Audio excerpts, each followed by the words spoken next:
Olá, estamos de volta e hoje nós temos o privilégio de estar conversando com o Dr. Saul Torinho Leal, que é um professor especializado e atua muito no Supremo Tribunal Federal, defendendo como advogado, e também é autor de livros que tratam sobre controle de constitucionalidade e principalmente do nosso tema ativismo, a intervenção do Supremo na vida nossa por meio das leis. E nós falamos no bloco anterior e eu faço a seguinte observação ao Dr. Saul. Nós temos, por exemplo, um Código de Trânsito brasileiro que tenta definir posições já determinadas em outras leis, mudando, por sinal, algumas definições já consolidadas no direito para, vamos dizer, termos técnicos já sedimentados em termos de direito. E temos uma lei complementar que determina ou que fixa ou ensina como fazer uma lei. E estas leis trazem para o brasileiro contém para nós aí alguns erros. Eu gostaria que nós começássemos a falar sobre esse assunto. Interessante, Valdir, isso que você traz, porque você vê como a casa de ferreiro é espeto de pau. Então temos uma lei que ensina a fazer leis. E na própria lei, quando você vai examinar a redação da lei, dispositivos, a maneira de trazer a construção de parágrafos, incisos, alíneas, ela própria tem os seus tropeços. Então, o Brasil, ele tem situações, do ponto de vista legislativo, curiosíssimas. Um exemplo para mim, do nível de criatividade do poder legislativo, dos feitores das leis, é a emenda constitucional número 52. A emenda constitucional número 52, ela acabou com a chamada verticalização das coligações partidárias. E ela foi aprovada em 2006, no ano de eleição. No momento em que ela estava sendo elaborada, já prestes a ser aprovada, chegou aos ouvidos de quem estava comandando a elaboração daquela PEC que certamente ela seria declarada inconstitucional, porque ela estaria sendo aprovada em ano de eleição e o artigo 16 da Constituição impede a alteração do processo eleitoral no ano de eleição. O que é que o Congresso Nacional faz?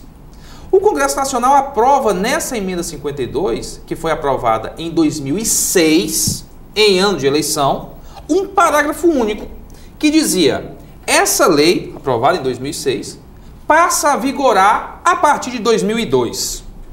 Veja o nível de criatividade a que chega o legislador. O Supremo não quer um ano? Vamos dar 4 anos então para o Supremo. A lei foi aprovada em 2006, a gente coloca um parágrafo dizendo que ela se aplica desde 2002. O Supremo, inevitavelmente, pelo voto da ministra Ellen, entendeu que aquilo era uma tentativa de drible à jurisdição do tribunal. E declarou essa espécie de brincadeira legislativa inconstitucional, afastando a incidência da lei nas eleições de 2006, projetando a sua eficácia para as eleições seguintes, consagrando o artigo 16 da Constituição. Então, de fato, Valdir, você acerta quando traz, para ilustrar a nossa discussão, a questão da lei complementar que tenta introduzir parâmetros básicos para a elaboração das leis. Nós temos uma dificuldade de fazer leis boas, mesmo tendo comissões de Constituição e Justiça espalhadas por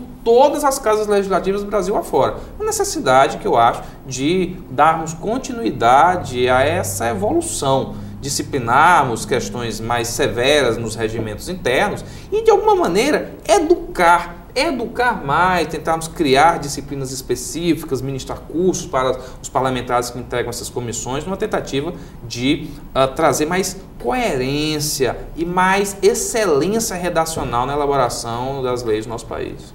Obviamente, doutor, que muitos integrantes dessas comissões, às vezes, sabem até elaborar a lei. Não sabem, às vezes, aplicar um verbo no tempo correto, não conhecem a língua portuguesa, em outras palavras. Por isso é que as nossas leis pecam tanto e contêm tanta interpretação possível, para lá e para cá. Mas eu lhe pergunto, professor Saul, esse pecado de ter uma intervenção da Corte Suprema no lugar do Legislativo é um privilégio do Brasil ou é um fenômeno mundial? Valdir, quando você passa a estudar a realidade de outros países, você começa a achar que o Brasil é tímido. O Brasil é tímido nesse tipo de atuação. Você pega experiências norte-americanas e você vê o fim da segregação racial nos ambientes públicos, não ter sido determinado por um presidente da República, não ter sido determinado pelo Legislativo e ter sido determinado por 9 senhores numa Suprema Corte. Uma decisão que, para ser totalmente cumprida, demorou 20 anos. Nós temos na Itália as chamadas sentenças aditivas, por meio da qual, na omissão do legislador, a Corte cria a lei, é autorizada a elaborar a lei, podendo o legislador, aprovando a lei que até então não aprovou, revogar essa decisão da Corte, tendo feito o seu papel aprovando uma lei. Temos experiências na Índia, por meio da qual a Suprema Corte determinou o financiamento público por meio do Banco Central, especificando inclusive a taxa de juros dos chamados riquixás, que são aqueles táxis de tração humana que, vez ou outra, a gente vê passando num filme ou no outro. Nós temos o caso da Hungria, por meio do qual o Fundo Monetário Internacional determinou a restrição dos direitos sociais para que a Hungria pudesse ter direito a um empréstimo internacional. A Suprema Corte veio, declarou a inconstitucionalidade desse acordo feito com o FMI e a Hungria construiu outras alternativas para combater a sua hiperinflação sem restringir os direitos sociais. Nós temos inúmeros casos por meio dos quais a gente percebe uma atuação intensa do judiciário. Construção de um muro na Palestina fora deliberado por uma Suprema Corte. Nós temos o caso da Colômbia, uma tentativa por parte da Corte de combater a corrupção endêmica no governo. Nós temos hipótese de um programa de combate à AIDS para crianças soropositivas feito na África do Sul, que chegou a ter um índice anual de 70 mil infectados. Esse programa de qualidade que tentou combater essa epidemia partiu de uma decisão da Suprema Corte sul-africana. Nós temos a hipótese na Suprema Corte do Canadá de uma deliberação que definia se os Estados Unidos poderiam fazer teste de mísseis em solo canadense. Valdir, não teria fim. Nós temos hipóteses variadas em que o Poder Judiciário é chamado a ingressar em temas outrora absolutamente entregues ao Poder Legislativo. Diante desse cenário, há quem diga que o século XXI será o século do Judiciário. Tivemos um século do Executivo, um século do Legislativo e agora o século do Poder Judiciário. Portanto, é uma realidade que não é sentida exclusivamente no Brasil. É uma realidade que também é sentida em outros países. E que, quando se trata de defesa dos direitos fundamentais, tem sido uma atividade exitosa.